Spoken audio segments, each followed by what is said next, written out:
In a candid conversation on his podcast, Joe Rogan delved deep into the complex and controversial world of Floyd Mayweather's post-retirement activities.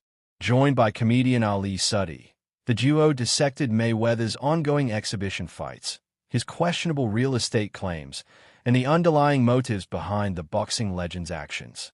Rogan wasted no time in addressing the elephant in the room, Mayweather's exhibition bouts. "That's what's interesting," Rogan observed. "Floyd's making more money than anybody, and is boxing people who have no chance of beating him, and is doing it as an exhibition. It doesn't even hurt his record." Suddy agreed, noting that these exhibition matches have become a lucrative endeavor for Mayweather, who can essentially dictate the terms and level of risk involved. "It's the drug of boxing," Rogan remarked, hinting at Mayweather's insatiable need to continue earning, even in the twilight of his career. The conversation then shifted to Mayweather's much-publicized real estate investment, where the boxer claimed to have purchased 62 apartment buildings in New York City for $42 million. Rogan expressed skepticism, stating, "I don't think he's got the money he says." Delving deeper, Rogan suggested that Mayweather's lavish lifestyle and excessive spending habits might be the driving force behind his continued participation in these exhibitions. "He spends so much money," Rogan noted, "but he don't need any for the future." Suddy chimed in, acknowledging Mayweather's diverse business interests beyond boxing. However, Rogan remained unconvinced, emphasizing the drug of getting Floyd as the primary motivation behind his exhibition matches. "You got to keep it coming in if you're going to keep spending the way he spends," Rogan stated, alluding to Mayweather's need to maintain a constant flow of income to sustain his extravagant lifestyle. Rogan's analysis extended to Mayweather's claims about his real estate investments, which have been met with skepticism by the public. The boxing legend's boasts about owning 62 buildings outright seemed to raise more questions than answers, as public records suggested a more complex and potentially less grandiose reality.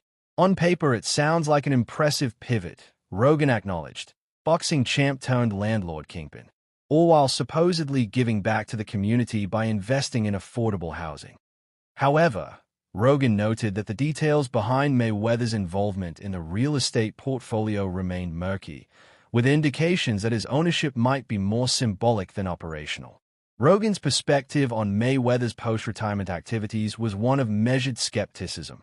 He recognized the boxer's genius in manipulating perception and maintaining his public image, even as questions surrounding his financial acumen and motivations continued to swirl.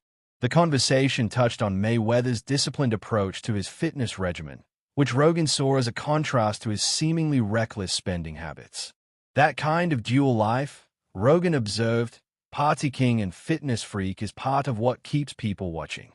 It creates the illusion that is above the chaos, that is always in control, even as the headlines suggest otherwise."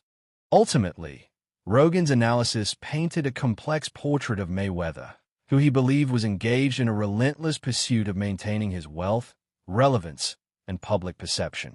The exhibition fights, the real estate claims, and the constant need to showcase his lavish lifestyle were all, in Rogan's view, part of a larger system designed to keep the money flowing and the image polished. As the conversation concluded, Rogan's assessment of Mayweather's post-retirement activities remained one of cautious scrutiny, acknowledging the boxer's undeniable talent and business acumen, while also highlighting the potential pitfalls and contradictions that have emerged in the twilight of his legendary